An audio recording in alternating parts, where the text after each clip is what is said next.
ಸ್ನೇಹಿತರೆ, ಅಮೆರಿಕದ ದೊಡ್ಡ ದೊಡ್ಡ ಕಂಪನಿಗಳಿಗೆ ಆತಂಕ ತರಿಸುವಂತಹ ಸುದ್ದಿಯೊಂದು ಬ್ರಿಕ್ಸ್ ದೇಶಗಳಿಂದ ಬಂದಿದೆ. ಬ್ರಿಕ್ಸ್ ರಾಷ್ಟ್ರಗಳು ಈಗ ತಮ್ಮದೇ ಆದ ಹೊಸ ವಿತ್ತೀಯ ಕರೆನ್ಸಿಯನ್ನು ರಚಿಸುವ ಬಗ್ಗೆ ಅಂತಿಮವಾಗಿ ಒಪ್ಪಿಗೆಯನ್ನು ಸೂಚಿಸಿವೆ. ಹಿಂದೆ ನಾವು ಒಂದು ವಿಡಿಯೋದ ಮೂಲಕ ನಿಮಗೆ ತಿಳಿಸಿದ್ವಿ, ಈ ಬಾರಿಯ ಬ್ರಿಕ್ಸ್ ಸಭೆಯಲ್ಲಿ ಕರೆನ್ಸಿ ಬಗ್ಗೆ ಚರ್ಚೆ ಆಗದಿರಬಹುದು ಎಂದು. ಯಾಕಂದ್ರೆ ಭಾರತವು ಈ ವಿಷಯದಲ್ಲಿ ಹೆಚ್ಚಿನ ಆಸಕ್ತಿಯನ್ನ ತೋರಿಸಿರ್ಲಿಲ್ಲ. ಆದ್ರೆ ಈಗ ಬ್ರಿಕ್ಸ್ ಕರೆನ್ಸಿಗೆ ಸಂಬಂಧಿಸಿದಂತೆ ಹಲವಾರು ದೃಢೀಕೃತ ವರದಿಗಳು ಬಂದಿವೆ. ಈ ಬಗ್ಗೆ ಹಲವು ಆರ್ಟಿಕಲ್ಸ್ ಅನ್ನ ಸ್ಕ್ರೀನ್ ಮೇಲೆ ನೀವು ನೋಡಬಹುದು.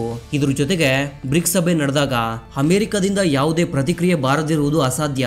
ಡೊನಾಲ್ಡ್ ಟ್ರಂಪ್ ಅವರು ಭಾರತ ಸೇರಿದಂತೆ ಎಲ್ಲಾ ಬ್ರಿಕ್ಸ್ ರಾಷ್ಟ್ರಗಳಿಗೆ ಮತ್ತೊಮ್ಮೆ ಬೆದರಿಕೆಯನ್ನ ಹಾಕಿದ್ದಾರೆ.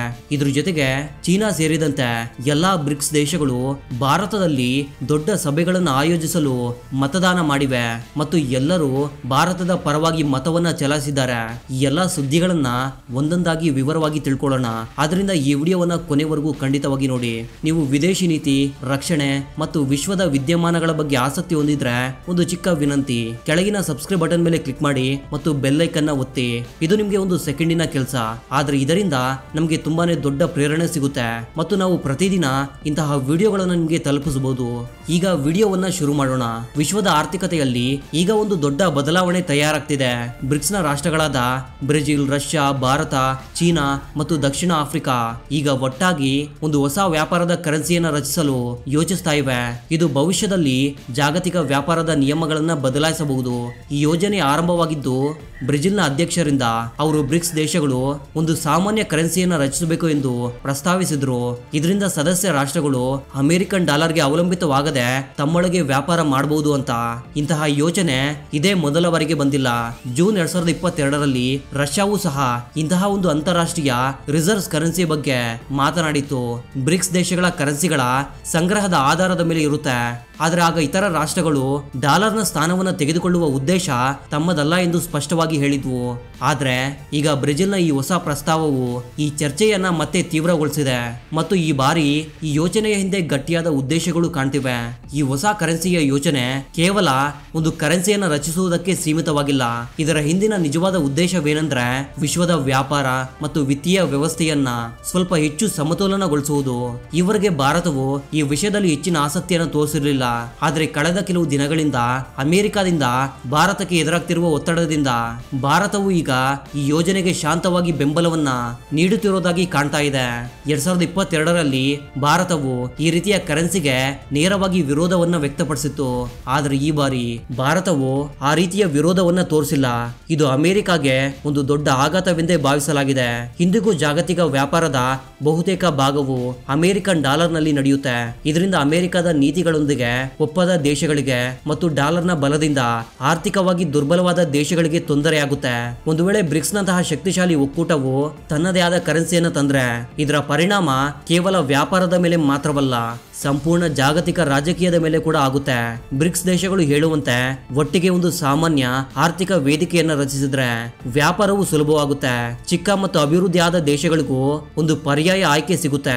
ಡಾಲರ್ ಅಥವಾ ಯೂರೋನ ಬದಲಿಗೆ ಒಂದು ನಂಬಿಕೆಯ ಕರೆನ್ಸಿ ಇದ್ರೆ ಆ ದೇಶಗಳು ಕೂಡ ಸ್ವಾವಲಂಬಿ ಆಗಬಲ್ಲವು.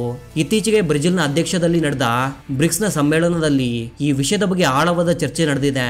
ಈ ಸಭೆಯಲ್ಲಿ ಬ್ರಿಕ್ಸ್ ದೇಶಗಳು ಅಂತಾರಾಷ್ಟ್ರೀಯ ಹಣಕಾಸು ನಿಧಿ ಅಂದ್ರೆ IMF ನ ನಿಯಮಗಳಲ್ಲಿ ತುಂಬಾನೇ ಬದಲಾವಣೆಗಳನ್ನ ಕೋರಿವೆ. IMF ನಲ್ಲಿ ಮತದಾನದ ಶಕ್ತಿ ಮತ್ತು ನಿರ್ಧಾರಗಳು ಈಗಲೂ ಹಳೆಯ ಸೂತ್ರಗಳ ಮೇಲೆ ನಡೀತಾ ಇವೆ. ಇವು ಈಗಿನ ಆರ್ಥಿಕ ಸತ್ಯವನ್ನ ತೋರಿಸೋದಕ್ಕೆ ಆಗ್ತಾ ಇಲ್ಲ ಎಂದು ಹೇಳಿದ್ದಾರೆ. ದೇಶಗಳ ಶಕ್ತಿಯನ್ನ ಈಗ ಅವರ ಆರ್ಥಿಕ ಸಾಮರ್ಥ್ಯ ಮತ್ತು ಕೊಳ್ಳುವ ಶಕ್ತಿಯ ಆಧಾರದ ಮೇಲೆ ನಿರ್ಧರಿಸಬೇಕು ಎಂದು ಬ್ರಿಕ್ಸ್ ಒತ್ತಾಯಿಸಿದೆ. ಇದರಿಂದ ನ್ಯಾಯಯುತ ವ್ಯವಸ್ಥೆ ರೂಪುಗೊಳ್ಳುತ್ತೆ. ನಮ್ಮ ಪ್ರಧಾನಮಂತ್ರಿ ನರೇಂದ್ರ ಮೋದಿ ಅವರು ಕೂಡ ಈ ಸಮ್ಮೇಳನದಲ್ಲಿ ಇದೇ ರೀತಿಯ ಗಟ್ಟಿಯಾದ ನಿಲುವನ್ನು ತೋರಿದ್ದಾರೆ. ಇಂದಿನ ವಿಶ್ವವನ್ನ ಹಳೆಯ ವ್ಯವಸ್ಥೆಯಿಂದ ನಡೆಸಲಾಗದು, ಬದಲಾವಣೆಯ ಅಗತ್ಯ ಇದೆ ಎಂದು ಅವರು ಸ್ಪಷ್ಟವಾಗಿ ಹೇಳಿದ್ದಾರೆ. ಆದ್ರೆ ಈ ಸಭೆಯಿಂದ ಅಮೆರಿಕ ತೀವ್ರವಾಗಿ ಕೆರಳಿದೆ. ಡೊನಾಲ್ಡ್ ಟ್ರಂಪ್ ಅವರು ಬ್ರಿಕ್ಸ್ ದೇಶಗಳು ಅಮೆರಿಕದ ಹಿತಾಸಕ್ತಿಗಳ ವಿರುದ್ಧ ಯಾವುದೇ ನಿರ್ಧಾರ ತೆಗೆದುಕೊಂಡ್ರೆ 10% ಹೆಚ್ಚುವರಿ ಸುಂಕವನ್ನ ವಿಧಿಸಲಾಗುವುದು ಎಂದು ಎಚ್ಚರಿಕೆಯನ್ನ ನೀಡಿದೆ. ಆದ್ರೆ ಬ್ರಿಕ್ಸ್ ದೇಶಗಳು ಟ್ರಂಪ್ ಅವರ ಸುಂಕ ನೀತಿಗಳಿಗೆ ತೀವ್ರ ಆಕ್ಷೇಪವನ್ನ ವ್ಯಕ್ತಪಡಿಸಿವೆ. ಸಮ್ಮೇಳನದಲ್ಲಿ ಒಂದು ಹೇಳಿಕೆಯನ್ನ ಸಿದ್ಧಪಡಿಸಲಾಗಿತ್ತು. ಅಮೆರಿಕದ ಈ ನೀತಿಗಳನ್ನ ಏಕಪಕ್ಷವಾಗಿ ಒತ್ತಡ ಏರಲಾಗುತ್ತೆ ಮತ್ತು ಕಾನೂನು ಬಾಹಿರ ಎಂದು ಕರೆಯಲಾಗಿದೆ. ಇದು ಸ್ಪಷ್ಟವಾಗಿ ತೋರಿಸ್ತಾ ಇದೆ, ಬ್ರಿಕ್ಸ್ ಈಗ ಕೇವಲ ಒಂದು ಆರ್ಥಿಕ ಸಂಸ್ಥೆಯಾಗಿ ಉಳಿದಿಲ್ಲ, ಬದಲಿಗೆ ಒಂದು ಗಟ್ಟಿಯಾದ ರಾಜಕೀಯ ಸಂದೇಶವನ್ನು ಸಹ ನೀಡುತ್ತೆ. ಎಲ್ಲರಿಗೂ ಸಮಾನವಾದ ನಿಯಮಗಳನ್ನು ರೂಪಿಸುವುದು, ಯಾವುದೇ ಒಂದು ದೇಶ ಒತ್ತಡಕ್ಕೆ ಒಳಗಾಗದಿರುವುದು ಇದರ ಮುಖ್ಯ ಗುರಿಯಾಗಿದೆ. ಈ ಹೇಳಿಕೆಗೆ ಭಾರತವು ಕೂಡ ಸಹಿ ಹಾಕಿದೆ. ಈವರೆಗೆ ಭಾರತವು ಇಂತಹ ನಿರ್ಧಾರಗಳಿಂದ ದೂರ ಉಳಿತಾ ಇತ್ತು, ಆದ್ರೆ ಈ ಬಾರಿ ಭಾರತವು ಹಾಗೆ ಮಾಡಿಲ್ಲ. ಒಂದು ವೇಳೆ ಬ್ರಿಕ್ಸ್ ತನ್ನ ಸಾಮಾನ್ಯ ಕರೆನ್ಸಿಯ ದಿಕ್ಕಿನಲ್ಲಿ ಸರಿಯಾಗಿ ಮುಂದುವರೆದ್ರೆ ಇದರಿಂದ ಒಕ್ಕೂಟದ ದೇಶಗಳ ವ್ಯಾಪಾರಕ್ಕೆ ದೊಡ್ಡ ಲಾಭವಾಗುತ್ತೆ, ವಹಿವಾಟು ಸುಲಭವಾಗುತ್ತೆ, ಡಾಲರ್ ಅಥವಾ ಯೂರೋನ ಅಗತ್ಯ ಕಡಿಮೆಯಾಗುತ್ತೆ ಮತ್ತು ಚಿಕ್ಕ ದೇಶಗಳಿಗೆ ದೊಡ್ಡ ಶಕ್ತಿಗಳ ಆರ್ಥಿಕ ಆಘಾತಗಳಿಂದ ರಕ್ಷಣೆಯ ಒಂದು ಮಾರ್ಗ ಸಿಗುತ್ತೆ. ಈ ಕರೆನ್ಸಿಯು ಭೌತಿಕ ನೋಟು ಅಥವಾ ನಾಣ್ಯವಾಗಿರದೆ ಡಿಜಿಟಲ್ ಅಥವಾ ಅಕೌಂಟಿಂಗ್ ಯೂನಿಟ್ ರೂಪದಲ್ಲಿ ಕಾರ್ಯವನ್ನ ನಿರ್ವಹಿಸುತ್ತೆ. ಇದರಿಂದ ಎಲ್ಲಾ ಸದಸ್ಯ ರಾಷ್ಟ್ರಗಳ ಕರೆನ್ಸಿಯ ಸಮತೋಲನವನ್ನ ಕಾಪಾಡಬಹುದು.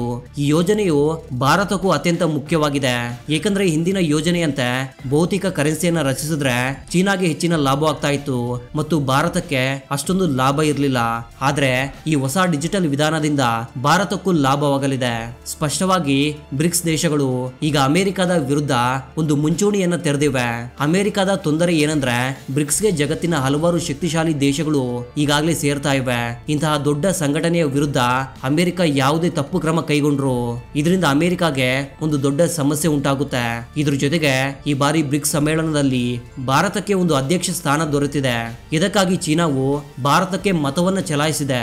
ಇಷ್ಟೇ ಅಲ್ಲ, ಎಸ್ಸಿಒ ಸಮ್ಮೇಳನದಲ್ಲಿ ಪುಲ್ವಾಮಾ ದಾಳಿಯ ಬಗ್ಗೆ ಚರ್ಚೆ ಆಗೇ ಇರಲಿಲ್ಲ, ಆದ್ರೆ ಇಲ್ಲಿ ಆ ಚರ್ಚೆ ನಡೆದಿದೆ ಮತ್ತು ಚೀನಾ ಕೂಡ ಭಾರತಕ್ಕೆ ಬೆಂಬಲವನ್ನ ನೀಡಬೇಕಾಯಿತು. ಇನ್ನೊಂದು ದೊಡ್ಡ ಸುದ್ದಿ ಏನಂದ್ರೆ 2028ರಲ್ಲಿ ಭಾರತವು COP33 ಅಂದ್ರೆ ವಿಶ್ವದ ಅತಿ ದೊಡ್ಡ ಹವಾಮಾನ ಸಮ್ಮೇಳನವನ್ನ ಆಯೋಜಿಸಲಾಗಿದೆ.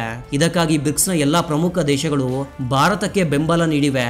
ಇದು ಯಾವುದೇ ಸಣ್ಣ ಸಮಾರಂಭವಲ್ಲ. COP ಸಮ್ಮೇಳನವೆಂದರೆ ವಿಶ್ವದ ಎಲ್ಲಾ ದೇಶಗಳ ಗಮನವಿರುವ ಸ್ಥಳ. ಹವಾಮಾನ, ಜಾಗತಿಕ ತಾಪಮಾನ, ಕಾರ್ಬನ್ ಹೊರಸೂಸುವಿಕೆ ಇವೆಲ್ಲವೂ ಇಲ್ಲಿಂದಲೇ ಚರ್ಚೆ ಆಗುತ್ತೆ. ಈಗ ಭಾರತಕ್ಕೆ ಈ ಸಮ್ಮೇಳನದ ನಾಯಕತ್ವವನ್ನು ವಹಿಸಿಕೊಳ್ಳುವ ಅವಕಾಶ ಸಿಗಲಿದೆ. ಇದರಿಂದ ಭಾರತವು ಕೇವಲ ಮಾತಿನ ನಾಯಕನಾಗದೆ ಜಾಗತಿಕ ಕ್ರಿಯೆಯ ಪ್ರಮುಖ ಮಾರ್ಪಾಡಾಗಲಿದೆ. ಬ್ರಿಕ್ಸ್ ನಾಯಕರು ಕೇವಲ ಬೆಂಬಲವಷ್ಟೇ ನೀಡಿಲ್ಲ, ಬದಲಿಗೆ ಹವಾಮಾನ ನಾಯಕತ್ವದ ಕಾರ್ಯಸೂಚಿಯನ್ನು ಕೂಡ ಒಪ್ಪಿಕೊಂಡಿದ್ದಾರೆ. ಬ್ರಿಕ್ಸ್ ದೇಶಗಳು ಈಗ ಕೇವಲ ಮಾತುಕತೆಯಲ್ಲ, ನಿಜವಾದ ಕೆಲಸವನ್ನ ಮಾಡಲಿವೆ. ವಿಶೇಷವಾಗಿ ಯಾವ ದೇಶಗಳು ಇದುವರೆಗೆ ಸಂಪನ್ಮೂಲಗಳ ಕೊರತೆಯಿಂದ ಹಿಂದುಳಿದಿವೆಯೋ ಅಂತವುಗಳಿಗೆ ಈ ಸಮ್ಮೇಳನದಲ್ಲಿ ಬ್ರಿಕ್ಸ್ ನ ವ್ಯಾಪ್ತಿಯನ್ನು ಕೂಡ ವಿಸ್ತರಿಸಲಾಗಿದೆ. ಇಂಡೋನೇಷ್ಯಾವನ್ನ ಹೊಸ ಸದಸ್ಯ ರಾಷ್ಟ್ರವನ್ನಾಗಿ ಈಗಾಗಲೇ ಮಾಡಲಾಗಿದೆ ಮತ್ತು Belarus, Bolivia, Kazakhstan, Cuba, Nigeria, Malaysia, Thailand, Vietnam, Uganda ಮತ್ತು ಉಜ್ಬೇಕಿಸ್ತಾನ್ಗಳನ್ನ ಪಾಲುದಾರ ರಾಷ್ಟ್ರಗಳಾಗಿ ಆಯ್ಕೆ ಮಾಡಲಾಗಿದೆ.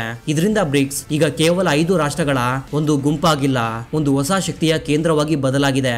ಇಲ್ಲಿ ಒಂದು ವಿಷಯವನ್ನ ಗಮನಿಸಿರಬಹುದು, ಬ್ರಿಕ್ಸ್ ದೇಶಗಳ ವರ್ಚಸ್ಸು ಎಷ್ಟು ದೊಡ್ಡದಾಗಿದೆ ಅಂದ್ರೆ ಇತ್ತೀಚೆಗೆ G7 ಸಭೆ ನಡೆಯಿತು. ಯುರೋಪಿಯನ್ ಯೂನಿಯನ್, ನಾಟೋ ಮತ್ತಿತರ ಸಂಸ್ಥೆಗಳ ಸಭೆಗಳು ನಿರಂತರವಾಗಿ ನಡೆಯುತ್ತಿವೆ, ಆದ್ರೆ ಅವುಗಳಿಂದ ಇಂತಹ ದೊಡ್ಡ ಸುದ್ದಿಗಳು ಅಥವಾ ನವೀಕರಣಗಳು ಬರುವುದಿಲ್ಲ. ಆದ್ರೆ ಬ್ರಿಕ್ಸ್ ದೇಶಗಳು ಒಟ್ಟಾಗಿ ಸಭೆ ನಡೆಸಿದಾಗ ಜಗತ್ತಿನ ಎಲ್ಲಾ ದೇಶಗಳ ಗಮನವು ಅದರ ಮೇಲಿರುತ್ತೆ. ಯುರೋಪ್ ಮತ್ತು ಅಮೆರಿಕಾದಿಂದ ದೊಡ್ಡ ಪ್ರತಿಕ್ರಿಯೆಗಳು ಬರ್ತಾ ಇವೆ. ಹಲವಾರು ಹೊಸ ದೇಶಗಳು ಬ್ರಿಕ್ಸ್ ಅಲ್ಲಿ ಸೇರ್ತಾ ಇವೆ ಮತ್ತು ದೊಡ್ಡ ಕ್ರಮಗಳನ್ನ ಈ ಸಂಘಟನೆ ತೆಗೆದುಕೊಳ್ತಾ ಇದೆ. ಇದರಿಂದ ಬ್ರಿಕ್ಸ್ ನ ವರ್ಚಸ್ಸು ಜಗತ್ತಿನಲ್ಲಿ ದಿನದಿಂದ ದಿನಕ್ಕೆ ಹೆಚ್ಚುತ್ತಿದೆ ಎಂದು ಸ್ಪಷ್ಟವಾಗಿ ಗೊತ್ತಾಗ್ತಿದೆ. ಸ್ನೇಹಿತರೆ, ಎಲ್ಲಾ ಮಾಹಿತಿಗಳ ಬಗ್ಗೆ ನಿಮ್ಮ ಅಭಿಪ್ರಾಯವೇನು ಅಂತ ಕಾಮೆಂಟ್ ಬಾಕ್ಸ್ ಅಲ್ಲಿ ಬರೆದು ತಿಳಿಸಿ. ಜೊತೆಗೆ ಭಾರತವು ಈಗ ಡಾಲರ್ನ ವಿರುದ್ಧ ಕಾದಾಡಬೇಕೆ ಅಥವಾ ಇದು ಇನ್ನೂ ಸರಿಯಾದ ಸಮಯವಲ್ವೇ? ಈ ಬಗ್ಗೆ ನಿಮ್ಮ ಅಭಿಪ್ರಾಯ ಏನು ಅಂತ ಕಾಮೆಂಟ್ ಬಾಕ್ಸ್ ಅಲ್ಲಿ ಬರೀರಿ. ನಮಗೆ ಬೆಂಬಲ ನೀಡಲು ಕೆಳಗಿನ ಸಬ್ಸ್ಕ್ರೈಬ್ ಬಟನ್ ಮೇಲೆ ಕ್ಲಿಕ್ ಮಾಡಿ. ಮತ್ತೊಂದು ಹೊಸ ವಿಡಿಯೋದೊಂದಿಗೆ ಭೇಟಿ ಆಗ್ತೀವಿ. ಅಲ್ಲಿವರೆಗೂ ಜೈ ಹಿಂದ್, ಜೈ ಕರ್ನಾಟಕ.